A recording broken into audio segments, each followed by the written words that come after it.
Good afternoon. My name is Donna Marie Collins. I'm the hearing examiner that will be presiding over this afternoon's case. We have a request to amend the development parameters of an existing previously approved commercial plan development. The order of the proceedings will be as follows. The applicant's representatives will present the case, explain how their requested changes are consistent with the county's land development regulations. Following their presentation, the county planner that reviewed the application and prepared the staff report will also make a presentation. The staff report includes a recommendation of approval. At the conclusion of staff's presentation, I will open up the floor to members of the public that wish to speak on the application. You will be able to speak as long as you would like, without limitation, as long as you stay on topic. And you may ask any questions you may have during your time at the podium. We will make note of all questions, and then after everyone from the public has had an opportunity to speak, we will go back to the parties, and then they will answer those questions. All testimony and evidence I accept during these hearings must be under oath. Therefore, if you intend on speaking on the record, please raise your right hand. Do you swear or affirm the testimony and evidence you enter into the record will be the truth? Yes. Okay, thank you. I'm ready to begin. That would call Ms. Jessica Harrelson. Madam Hearing Examiner, if I may interrupt, for the record, Mary Sue, Senior Planner with the Zoning Department. I'd like to get on the record that the hearing has been advertised, and I do have the two public affidavits of the two separate publications in the news press for the hearings. Okay, I will mark this as Staff Exhibit 2. Staff Exhibit 1 was the staff report.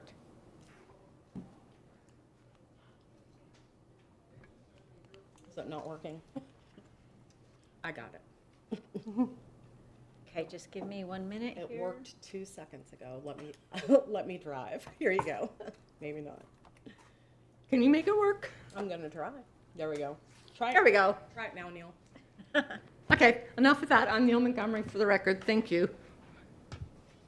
All right. With me today is Jessica Harrelson, who will be providing testimony, expert planning testimony, Jenna Woodward, who will be providing expert testimony in engineering, Javier Salazar, who will talk about the elevation, Yuri Baikal is here from TR Transportation, and Will Hellman from RVI Planning. And also Catherine Kelly, who you probably know or have heard of from the Heights Foundation. See if it works, Neil. Yes. I believe you're familiar with the location of the property. It's at the northeast quadrant of Pine Island, or Pine Ridge Road, and Gladiolus Drive. The property to the north that's developed with the multifamily was originally part of the same zoning resolution. You probably noticed this is a letter from me to the representative of that multifamily in an effort to try to coordinate some things with them. They were not particularly cooperative. It is a rental community, so it's owned by a company out of California. And with that, I'm going to turn it over to Ms. Kelly.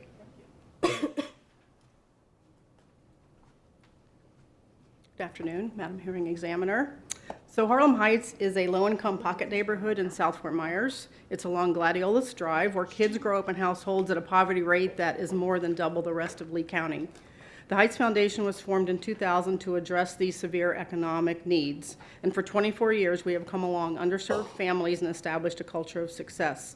We have built 2 impactful buildings in the Harlem Heights neighborhood, a $6 million community center, and a $12 million education building. Can you go to the next slide, actually? The community center is a hub in the neighborhood, thanks, with summer camp and after-school programs for kids, programs for seniors, GED and ESL classes, as well as art, music, drama, and dance classes for adults and kids. The education building houses our early learning program with 85 babies through 4-year-olds. It also houses the Heights Community Charter School, 206 students in kindergarten through 5th grade. We have nearly 300 kids on our campus daily, raising lifelong learners. As we continue to address the knot of poverty with our mission to build self-sufficient families in Harlem Heights, a decent paying job is imperative for our high school graduates, allowing them to be successful in their chosen field and provide for their families.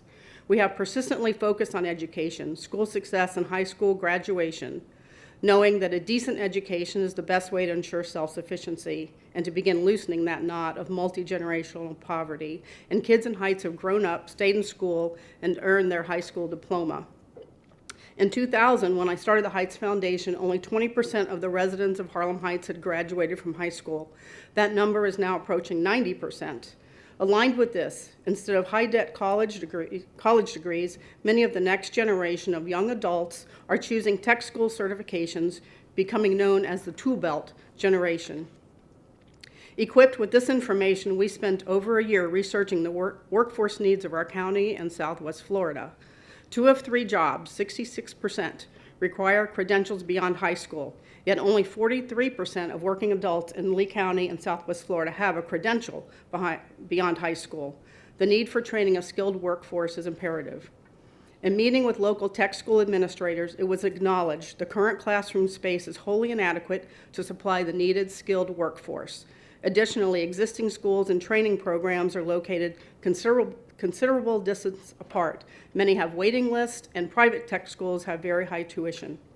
As we embrace these realities, the Heights Foundation embarked on a new initiative to build a post-secondary career tech institute in Southwest Florida. This career tech project is the next logical step for us to fulfill our mission to adults in the Harlem Heights neighborhood, and yet it will serve all of Southwest Florida. This is not a decision we made lightly. As with all of our programs in the past 24 years, we have thoroughly researched and mapped out what success looks like. Along with a well-planned roadmap, integrity, excellence, and reliability have always been part of our track record, with a goal to build the very best programs possible. Our intent is to help fill the critical gap in 14 high-growth disciplines. These credential disciplines have a projected growth of between 25 and up to 60% in the next 5 to 10 years. Trade skills such as welding, HVAC, plumbing, electrical, automotive, and engine repair will be used within Southwest Florida and beyond. The healthcare disciplines, medical, and administrative assistants will also support many of the professions and healthcare facilities that so desperately need skilled workers. Culinary training and early childhood education will help fill chronically vacant positions. We will educate and train future workers and will enable good, relevant, and high-paying jobs within the Southwest Florida region. As a nonprofit, students' tuition will be on a sliding scale, allowing them to reach career goals affordably. With tiered credentialing, career laddering will be a focus of our scheduling, allowing students to earn a credential and work, while they also attend classes to reach the next level. Additionally, we are building long-term partnerships with industry leaders, the end users, employers who are greatly seeking to hire credentialed, skilled workers. As we have done with our previous programs, soft skills and customer service training valued by employers will be built into the student training. The cost of this project is approximately $42 million turnkey. We have quietly raised over 50% of the necessary funding. We could begin construction as early as March of 2025 with a 15-month construction schedule. Classes could begin the summer of 2026. In this journey over the 2 decades, the Heights Foundation has raised the bar for high school graduations, and now we're reaching even higher. We believe the Career Tech Institute is a bold yet transformative and practical solution to economic development needs in our area as a viable pathway for industry credentials, impacting not only Harlem Heights, but also Lee County and Southwest Florida in a tangible way. Please help us realize this win-win project as we continue to unravel the knot of poverty in our community while ultimately providing a critically needed skilled and credentialed workforce that will ensure the sustainability and resiliency of our local economy. Thank you.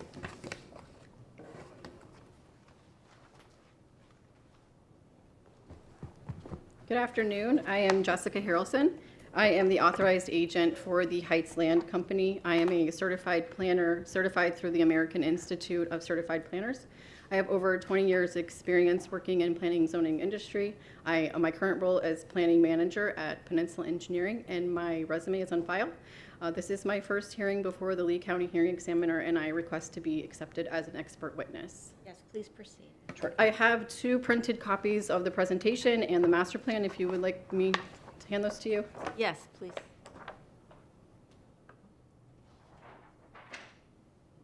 Thank you. The PowerPoint will be Exhibit 1.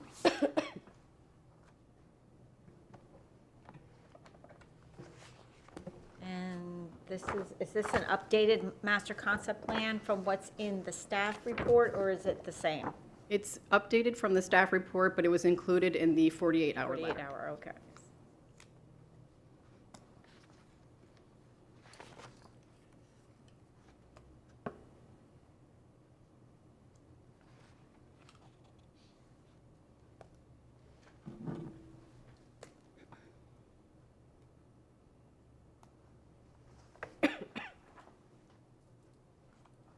And thank you for the extra copy. Okay, ready?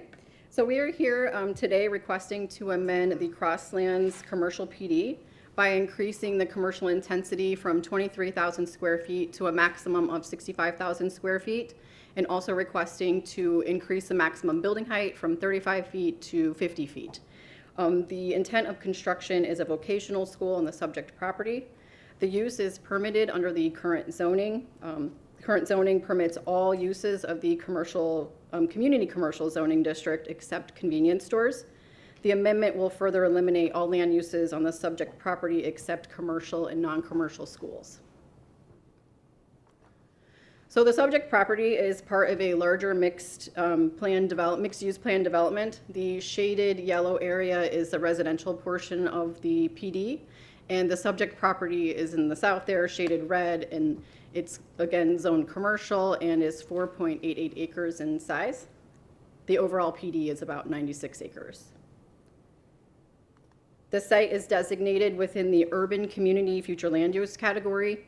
This category contains areas characterized by a mixture of relatively intense commercial and residential uses, and where mixed-use development is encouraged.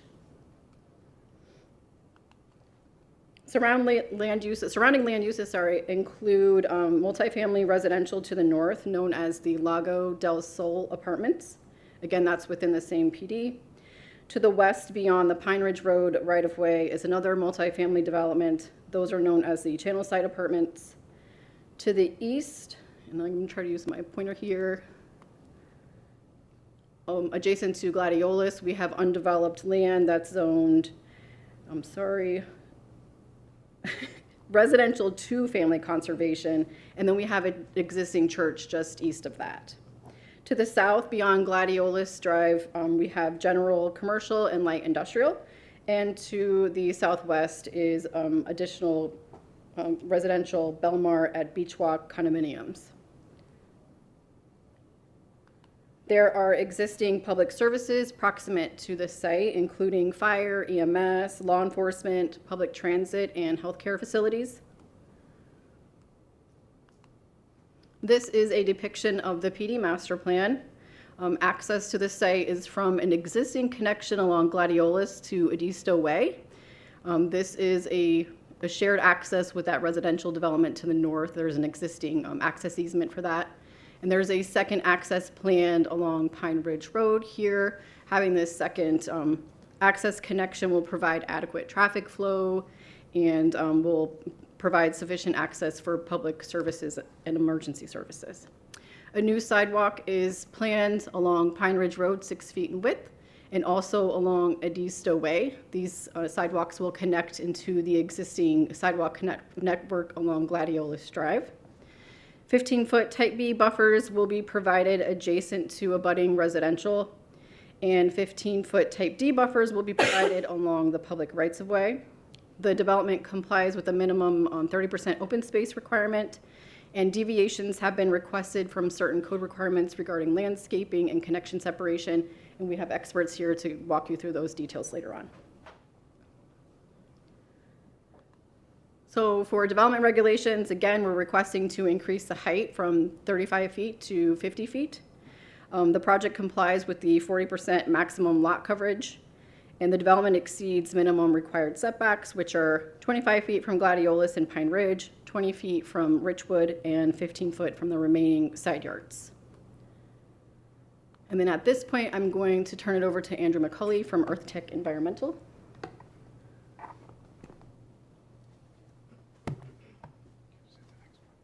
Good afternoon. I am Andrew McCauley, Senior Environmental Consultant with Earth Tech Environmental. As you can see on the aerial map here, we have done a flux mapping of the vegetation habitat that exists, which at this point is a cleared lot that is mechanically maintained and mowed. We have also conducted a protected species survey on the subject property, found no signs of listed species, nests, burrows, etc., that exist on the subject property at the time. Thank you.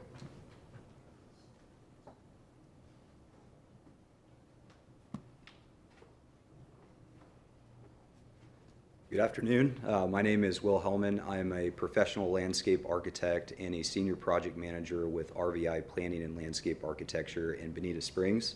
And I'm going to discuss the requested deviations in regards to the landscape buffers.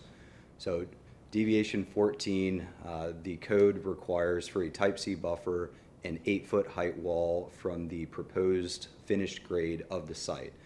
Due to the increase in FEMA flood elevations to 11 and the existing site grades of 3.5 to 4 feet, is create a condition where the wall, to meet that requirement, the wall is really impractical, going up to 13 feet in height if we designed it per the code requirement as written. Thank you. So the deviation that we are requesting is to measure the height of the wall from the existing grade and to meet the intent of the buffer requirements rather than planting the trees and shrubs that are required on the outside of the wall, splitting that up and planting them on the outside and the inside of the wall, achieving the minimum height requirements for the landscape portion of the buffer. Additionally, between the proposed code-required shrubs and the property line, native grasses will fill that space in to create a permanent condition that is low maintenance and aesthetically appealing for the residents on the other side. The deviation we're requesting for the type D buffer along the south property line or Gladiolus Boulevard is a similar condition, and to both meet the intent of the code as well as enhance the aesthetics of Gladiolus Boulevard, we've included cabbage palms. The native cabbage palm is part of the required buffer planting, and increased the height of the required shrubs and the height of the required trees to meet the intent of the buffer.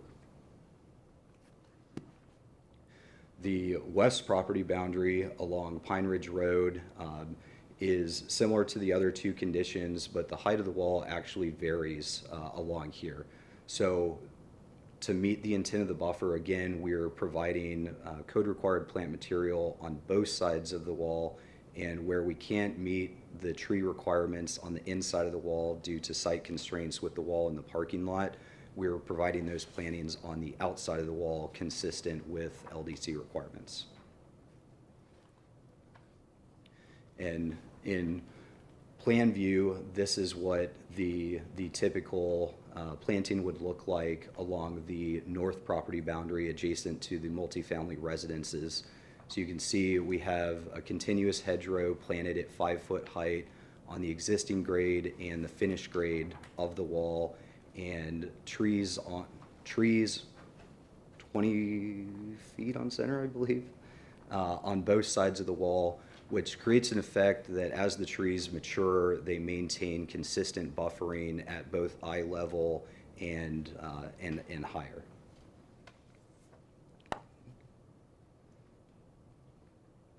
I guess I skipped ahead on the previous slide.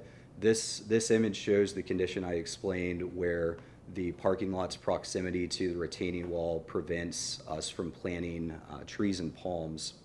So in place of that, we are providing the equivalent number of trees and palms on the outside of the wall and still planting native grasses within the buffer portion of the landscape strip. Thank you. Thank you.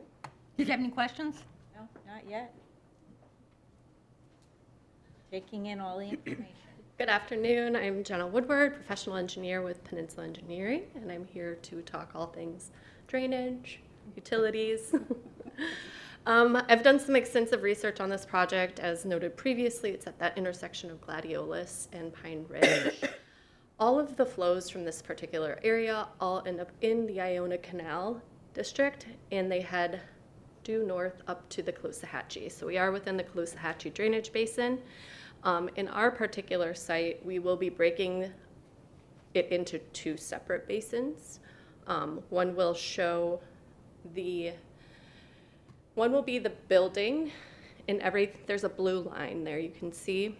So everything west of the blue line will be discharging into the existing conveyance swale that is being hardened piped. I don't know. Where's that pointer thing? Right there. So everything will be going through a control structure right there. And then on this side, we have a control structure here. And that's to maintain the elevations and the connection point into the apartment multifamily community to the north. So we're maintaining existing flows and not impeding anything from previous, from the pre-development systems. So wait, explain to me what happens. The stormwater is going to hit the paved areas, and where is it going to be directed? Yes, that's something that's very important. Because our site is so high due to the 11-foot minimum finished floor, we have subterranean vaults throughout our site. So you'll see them as the small gray boxes that are throughout. So there's a large area up here, and then we have spots that are, and they're all interconnected through 12-inch HDPE piping, and then it comes through the control structure. And over here as well, you'll see this large area. So there's an outfall Yep, to the west It's and an- an outfall to the south. yes. Which all leads to the same canal Right. system. Okay. And then utilities, we've been working directly with Sean and Nathan Beals at Lee County Utilities and have determined all of our tie-in locations with preference to tie into the 20-inch ductile iron pipe for potable water main and fire along Gladiolus. And we will be providing a private lift station for sanitary sewer, tying into the existing 4-inch Lee County horse main just to the north of us within an existing LCU easement. And that was a preference of theirs. We originally had shown tying into the 16-inch along Pine Ridge, but with coordination with them, we've redirected that location. You had a utility map if you wanted to show it. There you go. So this is the tie-in for the force main, and down here is the tie-in for the water main. With our private lift station located right here. And that's necessary because of the project's elevation? There's multiple reasons we wanted to stay separate from the existing LCU, from the existing multifamily, to make sure that we were preparing our site the best as possible. So any type of effluent that's coming off of our site for sanitary sewer, we can manage and get it off-site, not have to rely on another system possibly failing. Right. Do you have any other question? I'll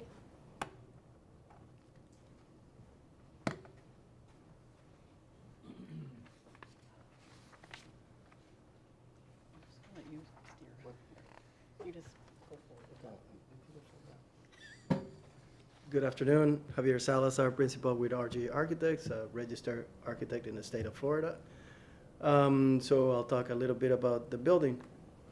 So a little bit back to what Catherine was saying regarding the added value to our community.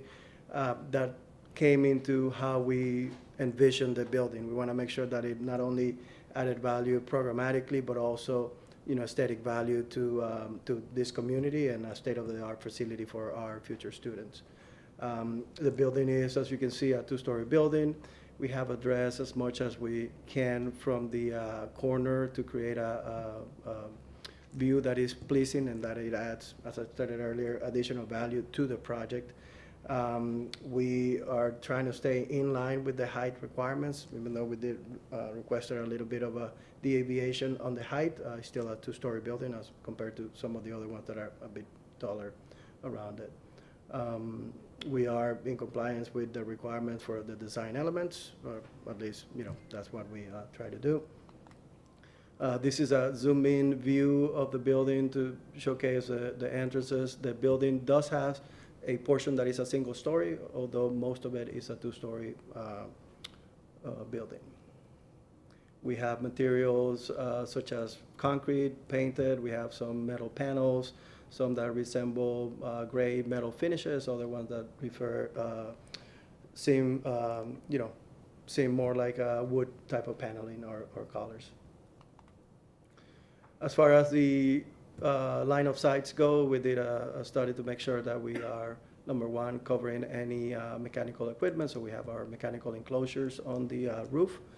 And also with the additional elevation requirements, it benefited the project in the sense that even though it's a two-story building, it still sits pretty high. So it creates some really good lines of sight to hide any undesired equipment from being viewed. That's it, if you have any questions.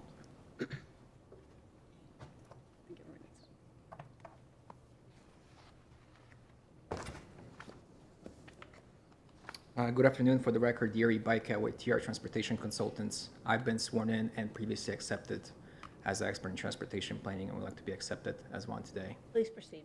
Thank you. We prepared our rezoning traffic study for proposed project. As previously mentioned, we're seeking a technical school use on a property that will consist of approximate student enrollment of 165 students. The one thing I want to mention is that the trip generation for like technical schools is not very significant during peak hours. The classes are usually spread out throughout the day, and there's evening classes as well. So in terms of traffic, when you compare it to a regular school, it's a significant lower traffic generator than a traditional school that you might see. And as part of our traffic study, we then prepared our typical link level service analysis based on our trip generation, which was done based on the latest IT trip generation manual to date. And then the results of our link level service analysis indicated Gladiolas Drive and Pine Ridge Road to operate at acceptable level of service D and C respectively under the future build-out project traffic conditions. In other words, there is sufficient capacity on Gladiolas Drive and Pine Ridge Road to support this project in the future. And in terms of access, we're proposing access to Pine Ridge Road and Gladiolas Drive via that easement to the east that's called Edisto Way. And now I'll briefly talk about the history of access to this commercial parcel, which was approved for approximately 23,000 square feet of commercial uses. The previous original master concept plan as part of zoning resolution Z-86-81 approved access to Gladiolas and Pine Ridge. And the one thing I want to emphasize, there was a cross access to the north to the residential property to our north. Oops. And this was the final plan that was approved in 1990. And the one thing that you'll notice is there's no longer cross access connection to the north. We still have access to Gladiolas and Pine Ridge, but no cross access connection to the residential. And as Neil mentioned at the beginning of our presentation, we did try to contact the property owner to the north, and they said no. That was the answer. So the property owner to the north was not agreeable to any cross access connection. And that brings me to deviation number 13, which is regarding the connection separation along Pine Ridge Road, which is a collector roadway. We're seeking separation deviation of 190 feet from Richwood Drive, which serves just the residential community to our north. The requirement is 440 feet, and we're seeking 190 feet separation distance requirement. Initially, when we submitted our traffic study, Lee County DOT was not too keen on our access to Pine Ridge Road. But after we discussed we can't get cross access to the north, and that this access is very vital for this project and is required for public safety and emergency vehicles, that's when we provided some additional analysis to Lee County DOT why we need this access. As part of that analysis, Lee County DOT had us evaluate the queuing going southbound at the signal, and we evaluated the queuing that's not going to exceed or extend beyond this driveway. So that's when they were said, okay, this access is good. As long as we, again, provide a left turn lane into our site, and that this access is limited to left in, right out only movements, so no left out. And I know usually we don't get into details about the turn lanes at the zoning stage, but here's that left turn lane that will be That was provided. the condition of their acceptance of the deviation?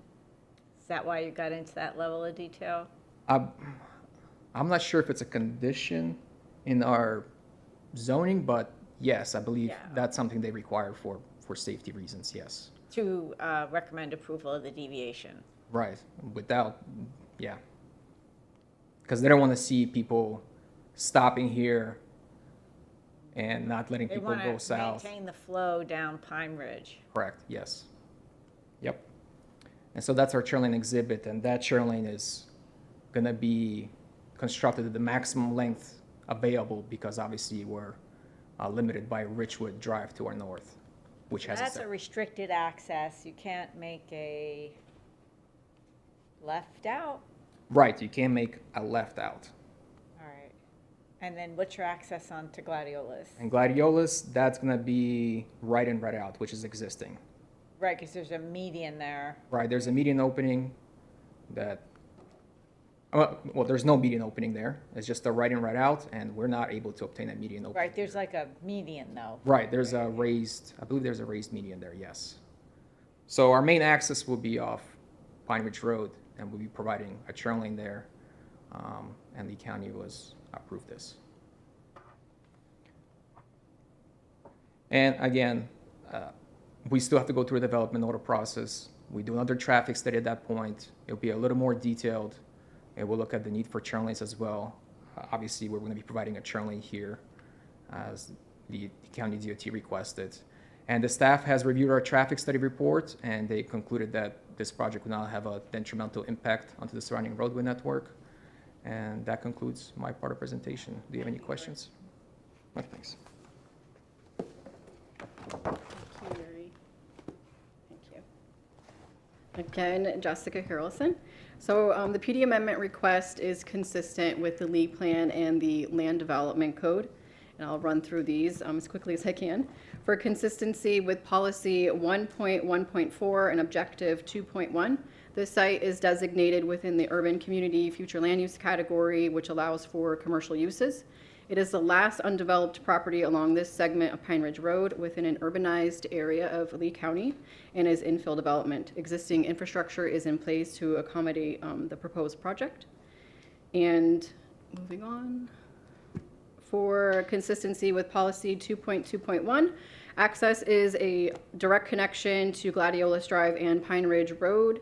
The adjacent roadway network has sufficient capacity to accommodate the proposed project. Public facilities and services are currently in place to service the site, and the project has been designed to be compatible with surrounding land uses and will not have a negative impact on public health, safety, and welfare. For objective 4.1, a letter of availability was obtained from Lee County Utilities confirming water and sewer services are available to service the site.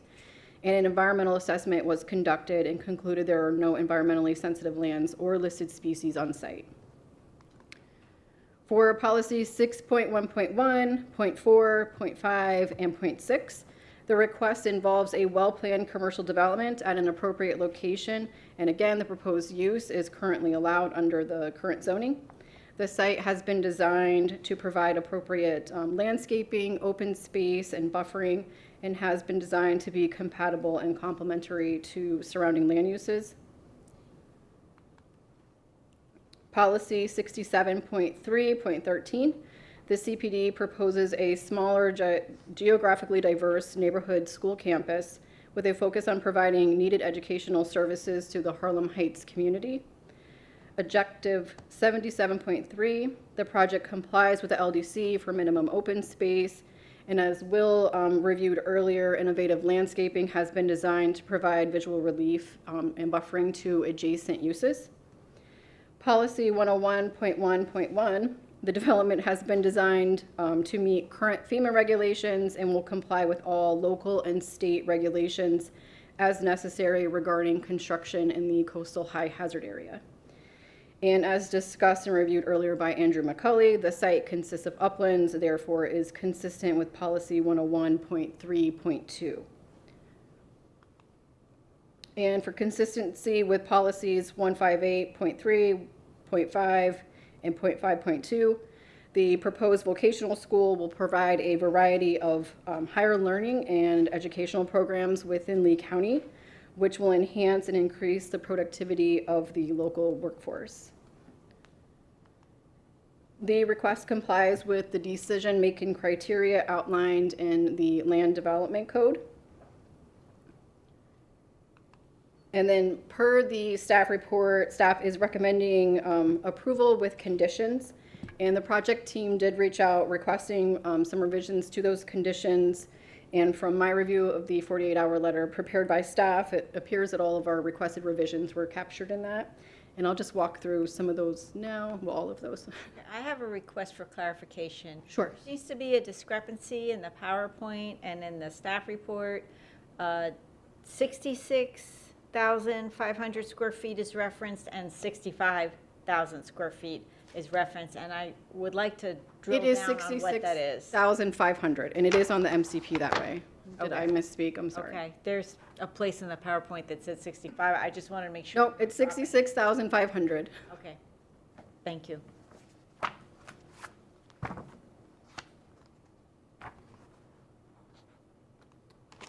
So regarding the building height, the initial request was to 50 feet and was advertised as such.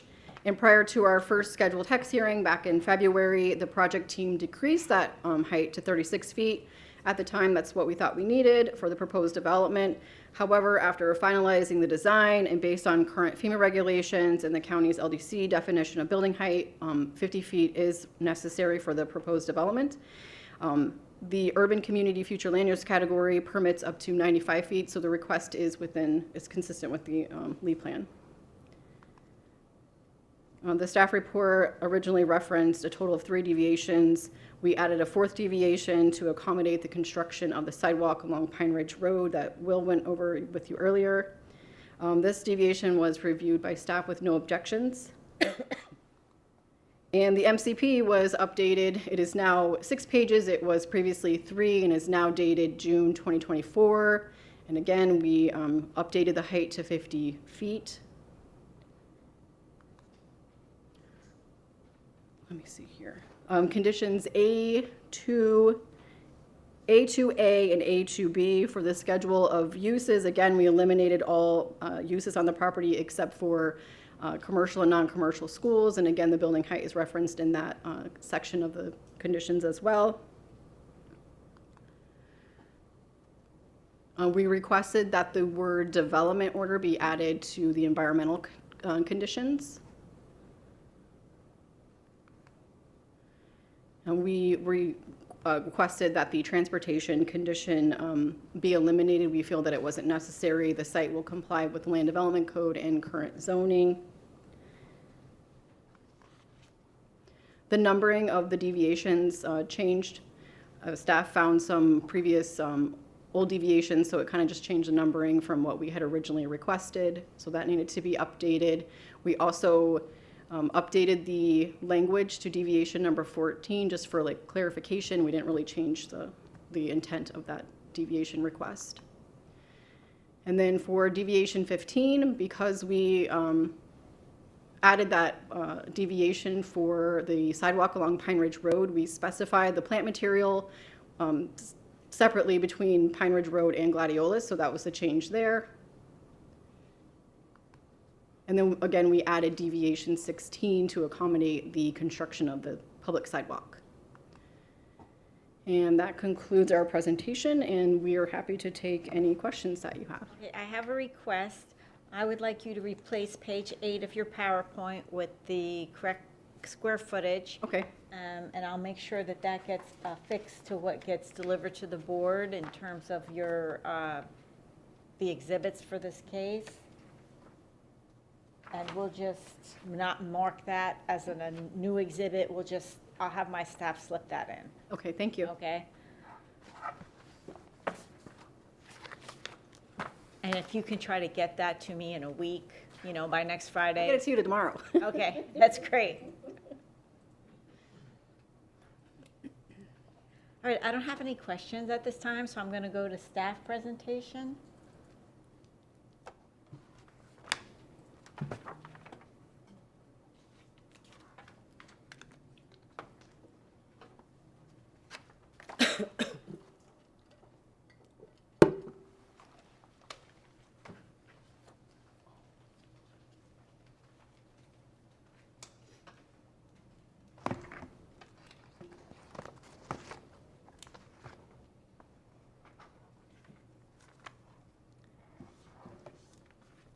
Good afternoon, Madam Hearing Examiner. For the record, Mary Sue Groth, Senior Planner with the Department of Community Development Zoning Section. I've been previously qualified as an expert witness in land use planning, the Lee County Land Development Code, and the Lee County Comprehensive Plan. I'd like to ask to do so again today. Yes, please proceed. Thank you. I do have a copy of my PowerPoint presentation for. All right, this will be Staff Exhibit 3. Thank you.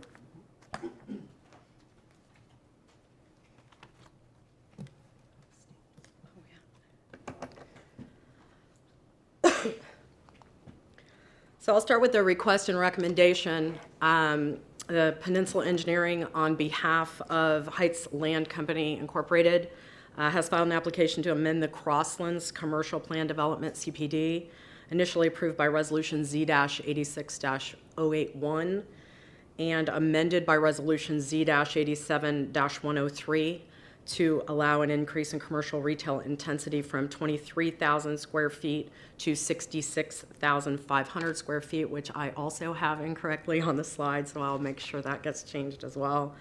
And also an increase in building height from 35 feet to 50 feet. The applicant had also initially requested 3 deviations from LDC requirements related to connection separation, buffer requirements, and plant material standards. Then an additional deviation after the staff report was published for impervious surfaces was added, and I'll cover that later in the presentation a little more in detail. Staff has recommended approval for the project. A little background information on the property. Property is located at 10940 Gladiolus Drive, east of Pine Ridge Road and west of Modesto Way, and consists of just one strap number. As the applicant established, the property is within the urban community future land use category, and it's zoned as the Crosslands Commercial Plan Development CPD, and also the property resides in the coastal high hazard area. A little history on the property. Approximately 95.9 acres of land, including the subject property, were rezoned from Ag 2 to RPD and CPD by Resolution Z-86-81. This permitted a mixed-use residential and commercial plan development. The RPD would include 376 dwelling units, not to exceed 45 feet in height, accessory recreational uses, model and sales center, and an on-site sewage treatment center. And then the CPD would include 23,000 square feet of retail, commercial, and professional spaces, not to exceed 35 feet in height. The subject property is an undeveloped property located southwest of the Crosslands RPD. It's also zoned within that resolution Z-86-81.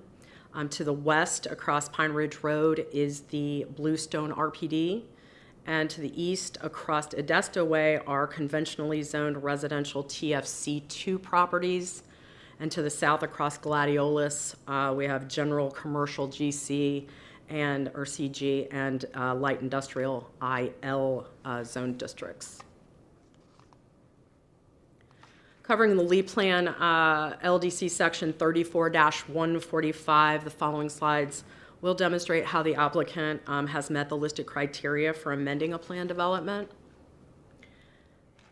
For Lee Plan Policy 1.1.4 for the urban community future land use, the project site is in a designated area for varying intensities that provide for a full range of urban activities. Commercial uses are permitted in the urban community future land use category, and the proposed amendment to the CPD to allow an increase in commercial retail intensity is consistent with the surrounding commercial and residential community. Pursuant to Objective 2.1, the proposed amendment will allow development of an infill project of the undeveloped parcel in the Crosslands CPD with a school that serves the surrounding community.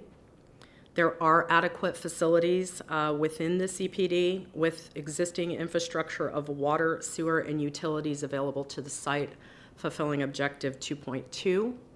And the property is located within an existing CPD that lies at the intersection of county-maintained major collector Pine Ridge Road and county-maintained arterial Gladiolus Drive, fulfilling Policy 2.2.1. Pursuant to policies 4.1.1 and 4.1.2, the applicant has provided a letter of availability from the Lee County Utilities stating that lines are in operation adjacent to the property and presently have capacity to provide potable water and sanitary sewer for the estimated service of the project. As we've established, the property is in the coastal high hazard under residential 5.1.2. Property and the applicant has indicated all development will meet local and state requirements at the time of development, and the proposed project was designed for development within the upland area of that property. Covering Objective 5.1.5 for residential uses, as we've established, this property resides within a CPD that abuts a residential neighborhood that was rezoned concurrently. The LDC provides buffer, setback, screening, and architectural requirements to minimize negative impacts associated with commercial uses abutting a residential neighborhood. The applicant has provided an enhanced 15-foot Type C buffer, which consists of a 10-foot planting area of a single row, 12 to 14-foot canopy tree, and a single row of 5-foot tall hedges, then a retaining wall, then another 5-foot planting area at the elevated grade of the same single row canopy trees and hedge as depicted in this image. These additional plant materials, enhanced landscaping, and proposed retaining wall and solid wall combinations to be installed within the buffer will sufficiently screen the development from the adjacent residential uses and provides for additional compatibility, which fulfills Objective 5.1.5.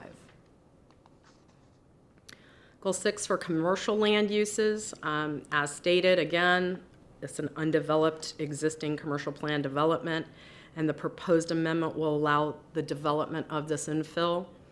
The applicant provided the required traffic impact statement that stated the level of service analysis indicated all roadways operate above the minimum adopted level of service for both with and without the proposed development, and no roadway capacity improvements will be warranted as a result.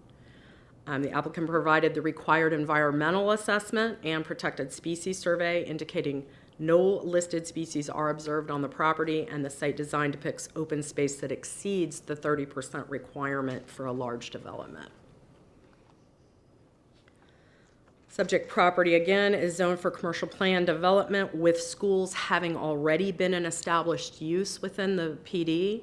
Location of the property allows for a geographically diversified neighborhood school campus that will provide educational services to the Harlem Heights community, and the applicant provided the required TIS supporting the proposed project and the transportation compatibility. Consistent with LDC section 10-415 and 34414, the applicant has designed the site to exceed the 30% minimum open space requirement for a large development. Open space is met through enhanced landscape areas, buffers, and dry detention areas.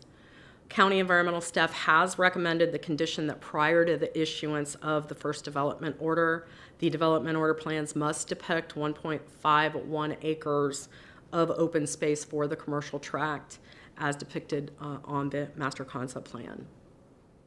Site does not contain any indigenous communities or trees, and per the provided environmental assessment and protected species survey, no listed species were observed. That fulfills the requirements for Objective 77.3 and Policy 77.3.1. For the economic element of Lee Plan, the staff report and the applicant's presentation actually referenced Objective 158.5 of the Lee Plan, which today no longer exists actually by Ordinance 23-08.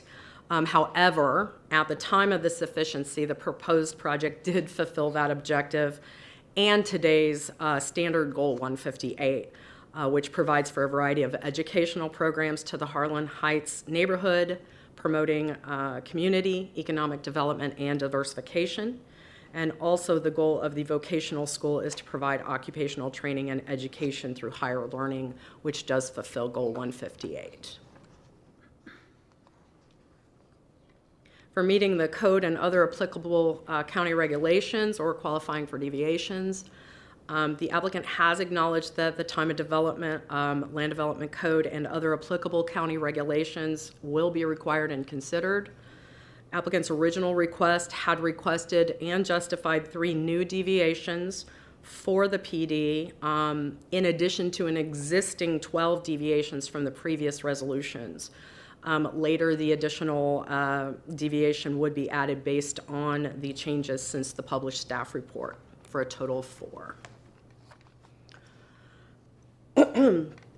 Deviation 13 seeks relief from LDC Section 10-285, the Table 1 connection separation, which requires a 330-foot separation for motor vehicles located along major collectors.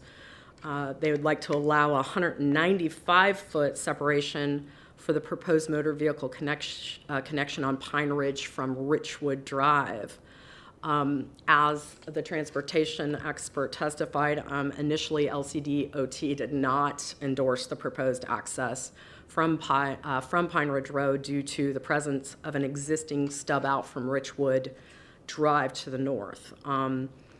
Richwood Drive is a non-county maintained road that provides access to the abutting residential community, and legal access is not allowable from the subject property. Due to DOT concerns, the applicant provided post-sufficiency documentation from Pacifica Adesto Lake LLC, the owner of the Adesto Lake Apartments north of the subject property, stating they do not wish to pursue an interconnection. Further, the applicant provided a turn lane exhibit, as we saw, and a final plan approval letter that was issued by Lee County on May 10th of 1990 that already basically allowed that Pine Ridge Road access. So that made the current access request in substantial compliance with that 1990 final plan approval.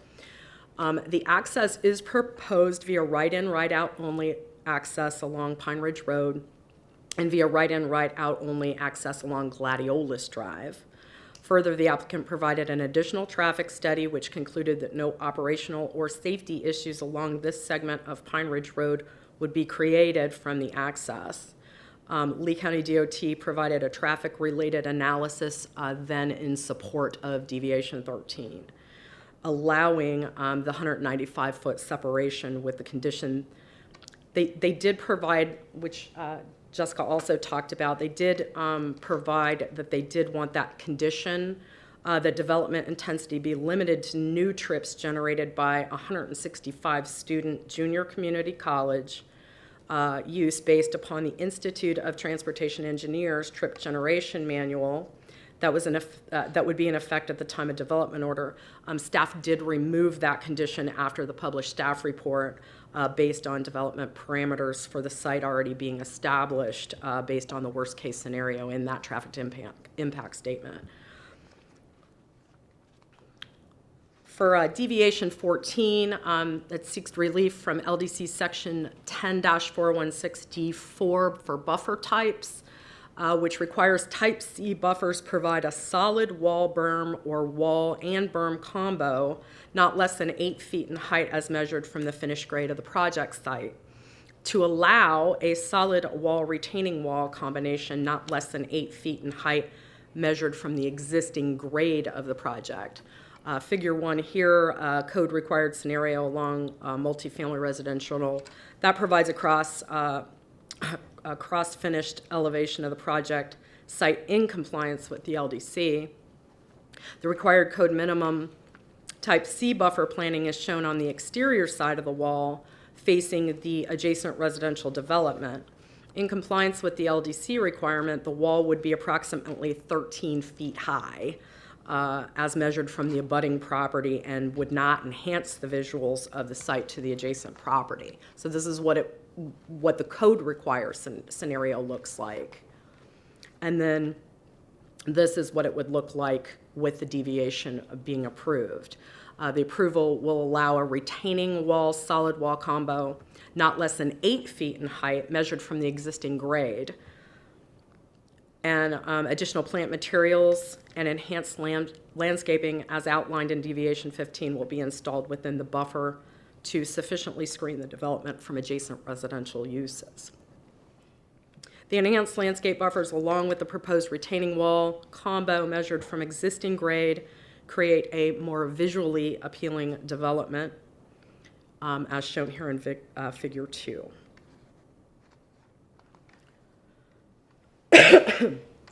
Excuse me. Deviation 15 seeks relief from LDC section 10-420F for buffer planting heights, which requires the height of all trees, palms, and shrubs located within buffers to be measured from the parking lot grade of the project site, to allow the height of trees, palms, and shrubs within the buffer to be measured from the final grade in which they are planted. Deviation is being requested to comply with FEMA, which requires elevations of the site to 11 feet, where existing elevations already range from 3.5 to 4.5 feet. Planting trees at the height of the finished grade would make it difficult to locate that buffer material and cause financial burden to the applicant. The plantings are subject to the following conditions. No palm trees will be allowed within that buffer abutting the residential uses, and the development plans must be in compliance with sheet 5 on the master concept plan. Within the type C buffer, where the site is adjacent to residential development and a retaining wall is constructed, a single row of shrubs 5 feet in height, spaced 4 feet on center, and a single row of native canopy trees 12 to 14 feet in height at 5 trees per 100 linear feet must be planted at the finished grade of the project site, and a single row of shrubs planted at 5 feet in height and maintained at a minimum of 7 feet in height must be planted and spaced 4 feet on center within the existing grade buffer adjacent to the retaining wall. An additional row of native canopy trees 12 to 14 feet in height with 5 trees per 100 linear feet must be planted within the existing grade planting area adjacent to the retaining wall. These additional trees may count towards the general tree requirement pursuant to LDC section 10-416. You'll also have 1 gallon native grasses and ground covers provided at 36 inches on center within the existing grade portions of type C and type D buffers within the project. Additional plantings apply only to boundaries where a retaining wall or retaining wall solid wall combo are constructed. Should a retaining wall not be constructed along any portion of the property boundary, then standard buffering plantings will be installed per LDC requirements. Within the western property line along Pine Ridge Road, type D buffer, where the site is adjacent to rights of way and a retaining wall is constructed, 4 canopy trees at 12 feet in height, and 5 cabbage palms within a minimum 10-foot clear trunk must be planted at existing and finished grade per 100 linear feet, as depicted here. Additional plantings apply only to boundaries where a retaining wall or retaining wall solid wall combo are constructed. Again, if the retaining wall is not constructed, then they have to follow the LDC requirements. And as an alternative, within the Pine Ridge Road Type D buffer, in portions of the buffer where there is insufficient room to plant trees, palms, and hedge at both existing and finished grade levels, the required trees, palms, and hedge will be planted on the existing grade side of the wall, and native grasses will be planted at the finished grade or interior side of the wall. These alternatives are both reflected on page 4 and 5 of the MCP. The image here just shows grasses. This is, again, if there's not enough room in between for those plantings, that's the minimum that they have. So at the minimum, the interior side will at least have native grasses, depending on the, the room that's allowed there. Within the Gladiolus Drive Type D buffer, where the site is adjacent to the rights-of-way and a retaining wall is constructed, 4 canopy trees at 12 foot in height and 5 cabbage palms with a minimum 10-foot trunk at existing grade per 100 linear feet. Alternatively, 5 royal palms with a minimum 10-foot clear trunk may be planted at existing and finished grade per 100 linear feet along the intersection of Gladiolus Drive and Pine Ridge Road. The required double hedge row may be split so that 1 hedge row is planted at existing grade and 1 hedge row is planted at finished grade. And again, additional plantings will have to follow LDC requirements if they can't fit in. The added deviation beyond the staff report, deviation 16, seeks relief from LDC section 10-416C11 for the use of buffer areas, which permits passive recreational uses such as pedestrian, bike, or equestrian trails within a required buffer, provided not more than 20% of the width of the buffer is impervious surface. And the deviation is to allow up to 30% of the width of the buffer be impervious surfaces. The applicant's justification for this noted that the existing Pine Ridge Road public right-of-way lacks sufficient width to accommodate the construction of the required 6-foot sidewalk. Therefore, the sidewalk will be provided in an alternative location on site running parallel with Pine Ridge Road. The request to increase the percentage of allowable impervious surface within the buffer will permit the sidewalk to be constructed without impacting the design of the site, and that includes the right-of-way stormwater conveyance that exists on the site today that the engineer provided earlier. And doesn't impact the buffer plantings that you just referenced? No, it doesn't. So compatibility with existing and planned uses in the surrounding area. Again, as previously mentioned, the subject property is part of an existing CPD where the established use of a commercial and private school was already established, and the proposed amendment will allow for the development of this infill project. For providing access sufficient to support the proposed development and tested intensity. I think we've covered that pretty well with the traffic gentleman that testified. It has existing shared access with the residential plan development on Modesto Way to the east and the proposed access on Pine Ridge Road to the west. The applicant provided the TIS that stated the level of service analysis conducted all roadway operation above the minimum adopted level of service, both with and without the proposed development, and no roadway capacity improvements will be warranted as a result. The report indicated turn lane improvements at the site access drive intersections will be evaluated at time of development order again. And further, the applicant provided an additional traffic study which concluded that no operational or safety issues along this segment of Pine Ridge Road would be created from the access on that roadway. Property is not located in a flowway and does not contain wetlands. And the applicant provided the MCP depicts that proposed 0.13 acre detention area to the east of the building adjacent to Adesto Way. Property is serviced by LCU, Iona McGregor Fire Department, and the Lee County Sheriff's Office, in addition to other public schools and parks. So it's adequately served by urban services defined in Lee Plan. And then, again, for proposed use or mix of uses being appropriate, the proposed location, CPD already established the school as an appropriate use. The amendment allowing an increase to the permitted commercial floor area and building height to accommodate the future development of the Heights Career Technical School will enhance the use of the property and provide additional services to the community. Recommended conditions provide sufficient safeguards to the public interest and are reasonably related to the impacts on the public's interest expected from the proposed development. The CPD has established conditions that provide sufficient safeguards to the public, and recommended conditions associated with the applicant's request are reasonably related to the impacts on the public. The applicant has requested those 4 additional deviations in addition to the 12 that were existing from the Land Development Code requirements, and as we established, they have been approved with conditions.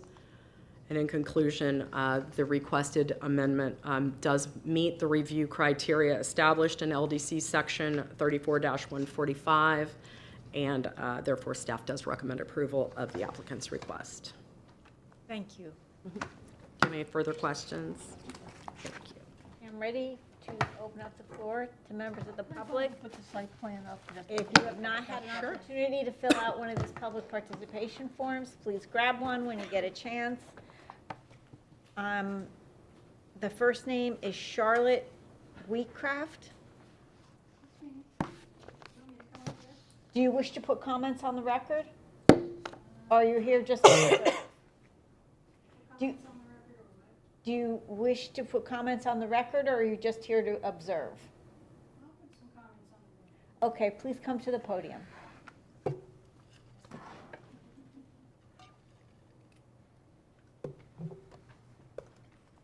Good afternoon. Thank you for coming.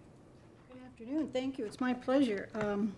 My name is Charlotte Wheatcraft, and I live in the area where this is proposed. And unfortunately, I was only recently made aware of the plan to build this technical training school. While virtually everyone that I know of welcomes this idea of the project for the whole area, it's the location that we're uncomfortable with. I realize that you have probably already approved the proposal for a smaller building, and it would be difficult to rescind that now. Excuse me. I would like to point out there is much, much more ground available for what should be a very well-received concept. I expect this to be very well received, this school. Currently, there are 3 sites. I know I'm a little late to the party here, but currently there are 3 sites much more suited to this project, all within a mile of the proposed site and still well within walking distance of Lago del Sol, the Heights, and the bus and people in the area. I wish you would please consider the abandoned strip mall, which is becoming a blight on the area, but which offers more than adequate student parking. I didn't hear anything about how many parking places have been allotted for the school. It's located at the corner of, well, it fronts San Carlos and McGregor. And there's another spot behind that one which would allow for more growth in the future. While these sites require more ground prep than the bare ground here, there are a multitude of benefits that would come with that. However, there is also vacant ground for sale at Kelly Road and San Carlos, also within the walking distance of the bus and the Heights area. I don't know who currently owns the ground that this is going on. Is that owned by the Heights Foundation? It is? It's a big plus. The advantages to the city of Fort Myers and the county for this school project are huge. But in this age of overdevelopment, we need to think about repurposing and using existing availability to maintain a quality of life we have now. I predict the school that's currently proposed will outgrow the currently proposed site very quickly and will be left with another abandoned eyesore, further degrading the area and taking down our city. Traffic congestion will be much more of a problem at the site currently proposed. I travel Gladiolus daily, and if there was a traffic study, it must not have included existing elementary school drop-off and pickup hours or season when the study was taken.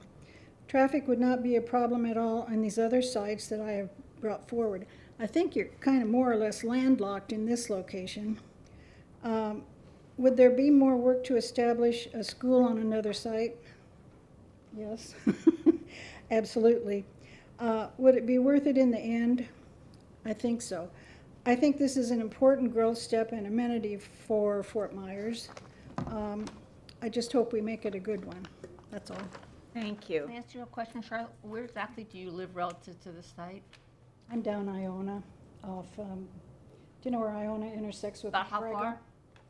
Probably about 1.5 miles, 2 Okay, miles. thank you. Kevin Shimp?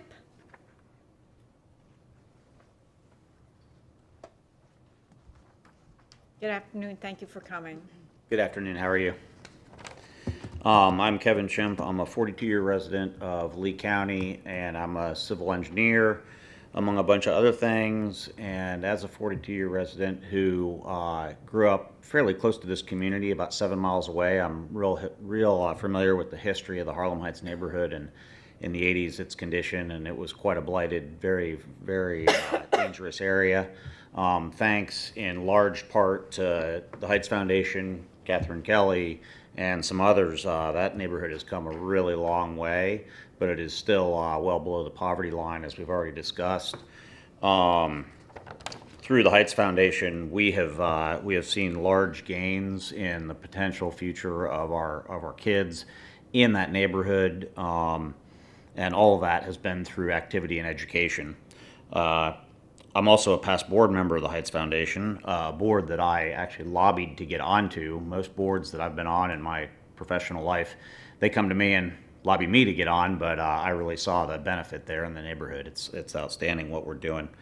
And so there's the school plans to offer, as Catherine outlined, a whole bunch of vocational trades, technical education, which in the last 15 years has become let's say, a lot more in the spotlight in the political world. We're recognizing that we have a lot of professionals, and we have a lot of people well below, and not a lot of people in the middle. So we think we're filling a heck of a need.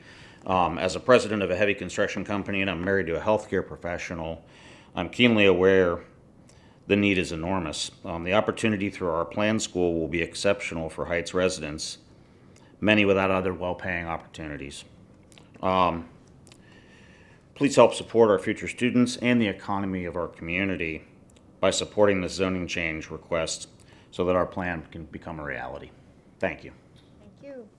Jim Dwyer?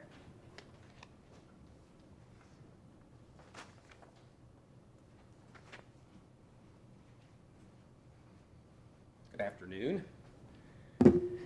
My name is Jim Dwyer. I'm a Lee County resident for 35 years, which is somewhat shocking to me because I feel like I just moved here in some ways.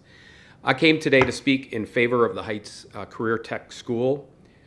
There's a lot of development that comes before the examiner that will put pressure on this community, and I believe this is a project that will help to relieve some of the pressure that development brings.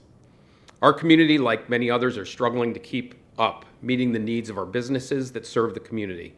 Skilled trades, certified labor can help fill the gaps that are hard to find, and this center will provide the opportunity for our community to begin to close those gaps. In addition, this project will provide valuable resources for community members to prepare for and attain meaningful careers in a market that we all know is becoming more and more difficult to afford. Our community residents need more opportunities for good career training, and our businesses need a skilled workforce, more educated and certified and credentialed.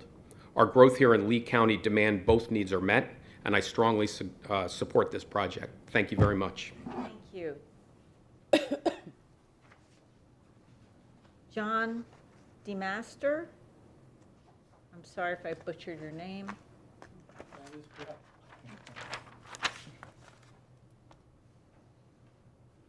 Good afternoon. I am John DeMaster.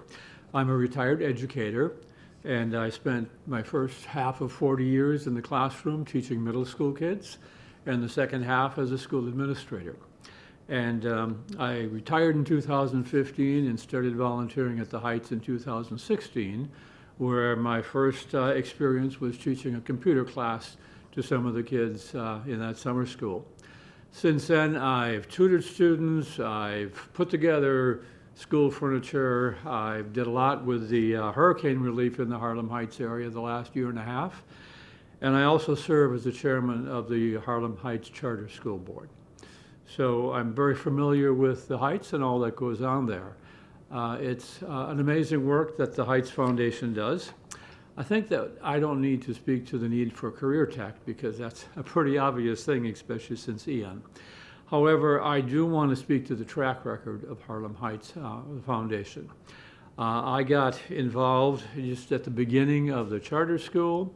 I saw the breaking of the ground for the charter school, the implementation, the thoroughness in which the planning was done, the careful study involved in preparation for that and for the way that the building was constructed. And in my 40 years of education, I've never seen an educational building like that.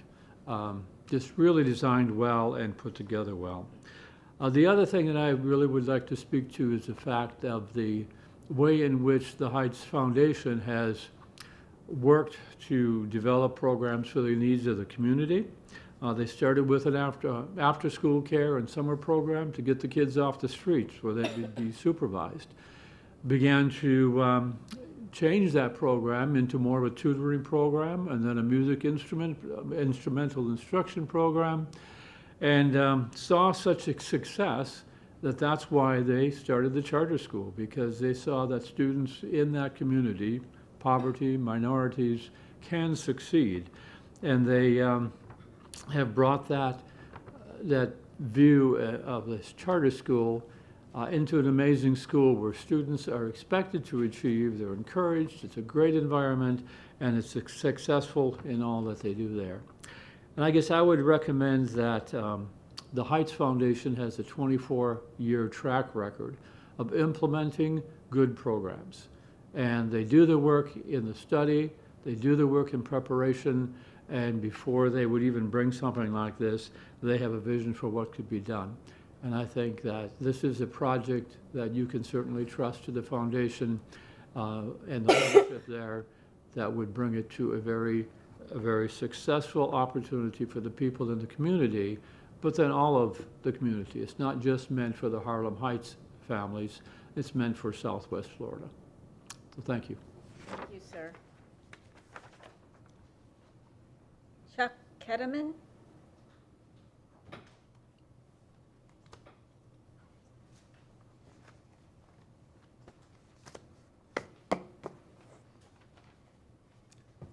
Hi, thank you for letting me speak. I'm Chuck Ketterman. I'm a longtime resident of Lee County, 24 years in my case, not 36 years or whatever. Still seems like a blink of an eye.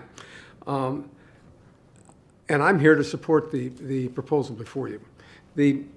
I will not repeat everything you've heard about the Heights Foundation and its previous success and current success in helping this community and in helping all of us that live in Lee County. I also don't want to be redundant on the need for vocational skills and technical skills that this school helped meet. In my role as on the advisory committee, I've become a strong supporter of the project because of the planning that's gone into it and the clear need in the community for it. I also am impressed with how the early support of donors and the early support of the industries that will be benefited from this. So I stand here to strongly support the proposal in front of you and hope that you can keep this moving forward in as fast a way as possible so we can get this project done and begin to benefit the community more. Thank you. Thank you. Are there any other members of the public that are present that would like to speak? No? Okay, so I'll go back to the parties. Is there any final remarks you'd like to make, or? I don't believe so. I think those gentlemen did such a good job, I couldn't say anything any better. Okay, let me share that I am up to date with my work, and I am ready to start working on this case right away. So the sooner you can get me the replacement pages, the sooner I can complete my analysis and my recommendation to the board. So that doesn't often happen, but I'm ready to dive right into this one. Okay? I want to thank everyone who came today. The presentations were excellent. I felt well prepared for this case based on the staff report and the applicant's narrative and the 48-hour memo. I want to thank the members of the public that took the time out to share your concerns and also your support for the application. And I hope to have a recommendation out within 2 weeks. Thank you. Thank you.